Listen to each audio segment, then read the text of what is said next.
In this video we are going to take another look at Deathwatch tournament results and how things are going since the huge success of Dreadnought heavy lists during both the ACO as well as the Onslaught GT. This time we are looking at the following tournaments: Rage GT, Geelong 40k Town Open, Dicehammer 40k Open GT, R&R GT and the Charity Hammer Prep GT. Over the course of the video we will look at Deathwatch army lists that were being played and how they compare to what we have seen at previous tournaments. Then for the final part I will offer my personal conclusions and a quick wrap up. Welcome to Swiss Hammer, your channel for modeling in Warhammer 40k. My name is Tamer and I will be guiding you through this video. For the longest time, Deathwatch struggled with top placements at tournaments and was generally seen as one of the weaker Space Marine options. This even earned them a bottom tier rating from a popular news site. This poor reputation was certainly challenged when John Lennon took the very same list that Jack Harpster already successfully played at the Atlantic City Open and managed to win the Onslaught GT, the only undefeated player out of 40 participants. I have covered these tournaments and the lists in more detail in a previous video. The link is in the description. In short, what this winning list stands out for are the 5 Dreadnoughts and the multiple Proteus kill teams with infantry bikers and the cheap shotguns, all of which ties well into the unique features of the Deathwatch. Have these guys finally found the one list that makes Deathwatch work?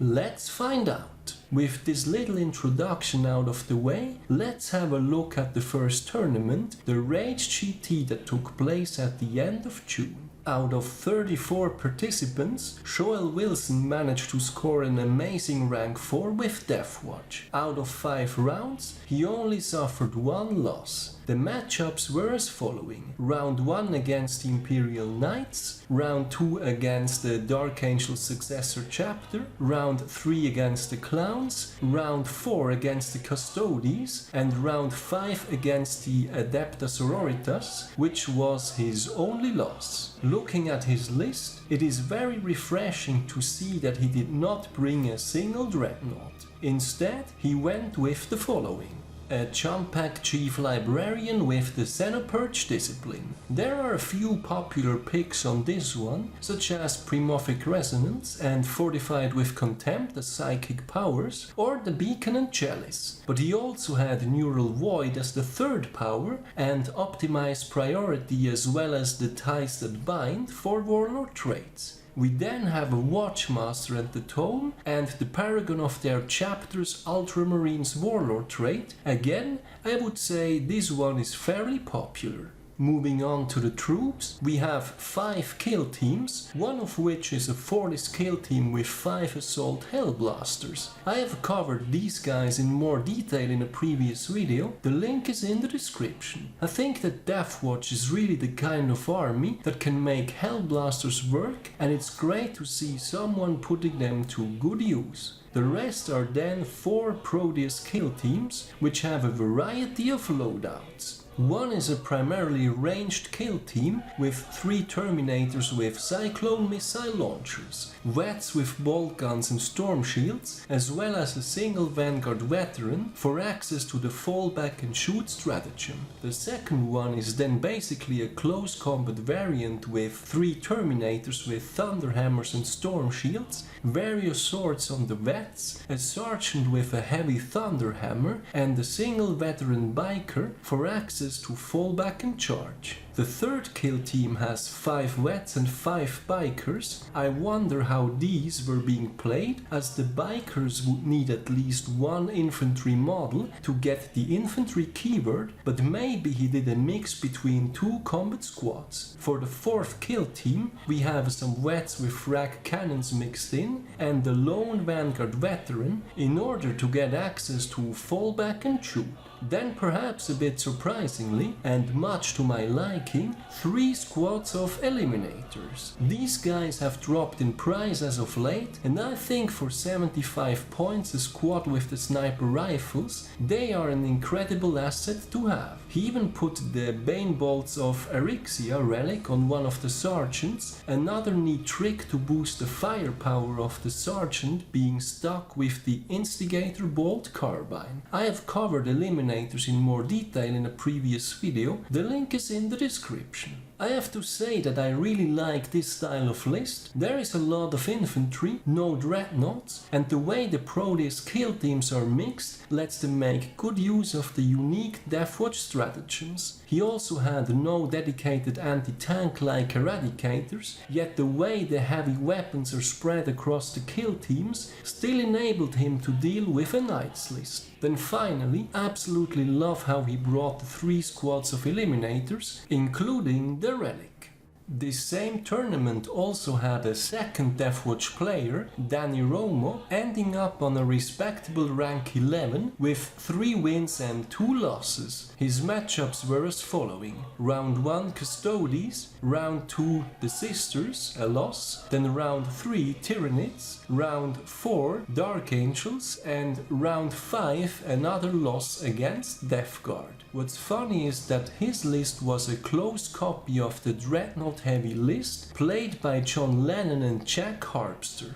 The same trio HQs of the Reaver Lieutenant, Primaris Captain with the Dominus Aegis and the Primaris Tech Marine, and of course the 5 Dreadnoughts, though he added Cyclone missile launchers on the 2 Relic Contemptors. Additionally, he then also did some changes to the war gear of the 3 Proteus kill teams. What I find a little odd about this is that on 2 of the 3 kill teams, he just put Deathwatch bolt guns on the wets. He could at least have added the free Astartes chainsword on top. Not sure if that was a wrong handling of Battlescribe or an actual error. Anyway, instead of the Incursors, he brought a squad of Eliminators as well as some Servitors for screening. I don't particularly dislike the idea of the Eliminators and the Servitors over the Incursors, but I think the Proteus kill teams ended up being worse compared to Jack's and John's original list. Moving on to the second tournament, the Geelong 40k Town Open. Out of 41 total players, Terence Drew scored a very respectable rank 7. His matchups were as following: round 1 against Dark Angels, round 2 against Custodes, round 3 against Drukhari. He then got completely destroyed by AdMech round 4. The scoring was like 32-97. This AdMech player would then also end up on rank 2 of the tournament. Round 5 then was another win against Drukhari. What I really like is that he managed to win 2 times against Drukhari though, so let's have a look at his actual list. Starting with a captain with a jump pack, the Dominus Aegis relic, and the paragon of their chapter Ultramarines warlord trait. So far nothing fancy. What perhaps stands out a little is that he went for a mastercrafted lightning claw on this one. What we see more commonly is a Xenophase blade, but I guess this is a cheaper variant to make him a bit more fighty. As a second HQ,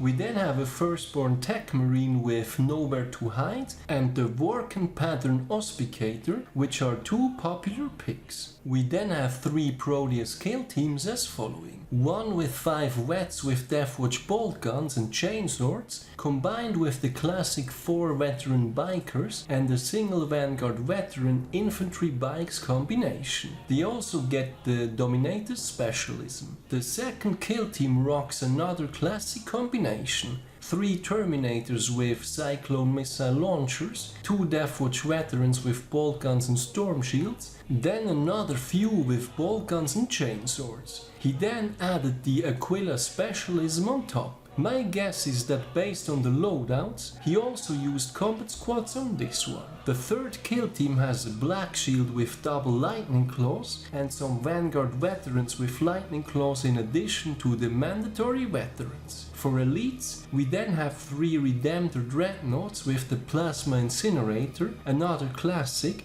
but what he then goes for are 2 potentially hidden gems. a Centurion Assault Squad with Hurricane Bolters and Flamers, as well as a Corvus Blackstar. All in all, while this list has several classics including a trio of Dreadnoughts, I really like how he complemented the list with the Centurion Assault Squad and the Corvus Blackstar. I think outside of Raven Guard, Deathwatch has the potential to make the Centurion still work thanks to Deathwatch specific features like the Teleportarium and the wound rerolls from Chapter Tactics. Moving on to the third tournament, the Dicehammer 40k Open GT, we have yet another two Deathwatch players making an appearance. Danny Romo strikes again, and this time, out of 36 players, he scored an amazing rank 2. His matchups were as following: round 1 against Chaos Space Marines, round 2 against Clowns, round 3 against Grey Knights, round 4 against Chaos Demons, round 5 the only loss against Eldari, which basically was Clowns and Craft World, and then round 6 another win against the Sisters. His list is pretty much the same as he played at the Rage GT, though he dropped the Cyclone missile launchers on the two Relic Contemptors and invested into some additional war gear for the Proteus kill teams instead. In the same tournament, we also have a second Deathwatch player, John Ciuffo, who scored rank 15 out of 36. While not an overly high result by itself, I just wanted to take a moment and look at his list compared to what Danny Romo played. For HQs, he has the Primaris Captain with the Beacon and Chalice, a plain Primaris Tech Marine, and the Watchmaster with Optimized Priority. For troops,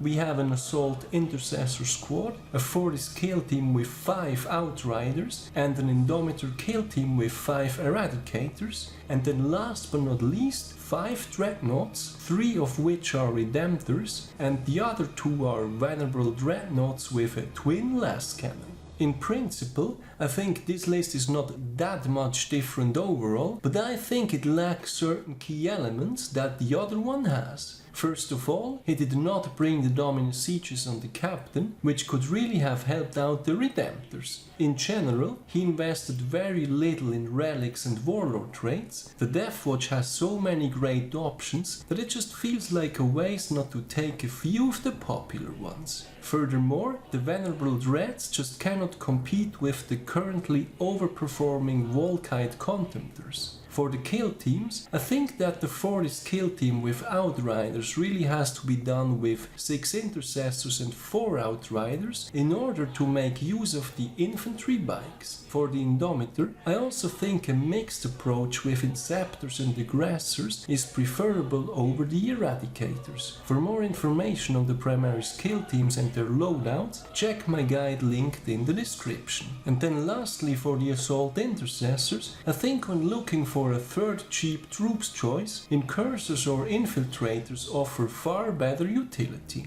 Moving on to the fourth tournament, the R&R GT. Deathwatch made another appearance, with Culham Otton ending up on rank 14 out of 38. While this is a fairly average placement, just as with the previous list, I wanted to do a quick comparison to the better placed Deathwatch lists. Here we have a Slash Captain with the Mastercrafted Xenophage Blade and the Imperium Sword. We then also have a Librarian with a Jump Pack and the 2 ever popular Deathwatch Psychic Powers, Primorphic Resonance and Fortified with Contempt. The third pick is a Firstborn Tech Marine with the Tome and the Paragon of their chapter Ultramarines Warlord trait. We then have 3 kill teams, out of which 2 are Proteus. These are identical and rock 4 Infernus Heavy Bolters and 5 Vanguard Veterans, which I suppose are split in combat squads. The third is a Spectrus kill team, which basically just has the standard 5 Infiltrators. For elites, we have a Chief Apothecary, haven't seen that one in a while, and 2 minimum sized squad of company veterans with basic loadouts. We then also have a Deathwatch Terminator squad, which has the Teleport Homer, 5 Terminators with Thunderhammers and Storm Shields, as well as as 3 Terminators with Cyclone missile launchers. To round things up, we have 2 Relic Contemptor Dreadnoughts with the twin Volkites and the Cyclone missile launchers. Overall, I like that he tried to make the Infernus Heavy Bolter work, which I still think is a somewhat underrated weapon.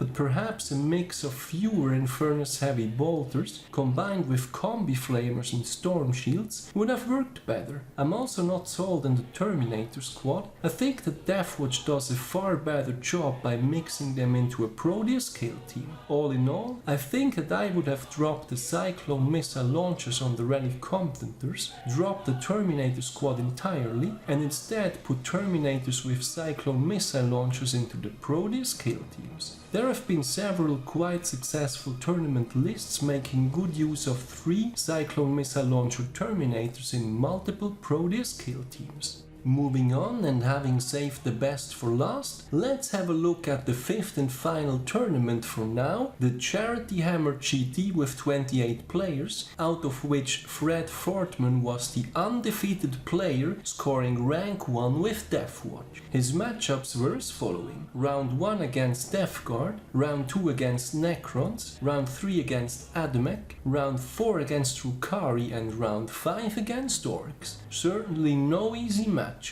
What is certainly impressive is that he made short work of AdMech in round 3, 99 to 66 points. His AdMech opponent ended the tournament on rank 2, his only loss being that game against Deathwatch. Having a look at his list, it is once more heavily inspired by Jackson John's list, but he did the following changes. For HQs, he swapped the Reaver Lieutenant out for a Librarian with the Xenopurge Discipline. He then dropped 1 Redemptor, leaving him at the 2 Redemptors and 2 Volkite Relic Contemptors. By also dropping the Incursor squad, he had then the possibility to increase the amount of Proteus kill teams from 3 to 4. 2 out of these 4 Proteus kill teams are pretty much as we already know them: Infantry bikes and shotgun vets. The other 2 are more close combat oriented, though I think he forgot to add some chainsword to some of the veterans. He then mostly added Vanguard veterans and a single biker, which unlocks access to the fallback and charge stratagem. Personally,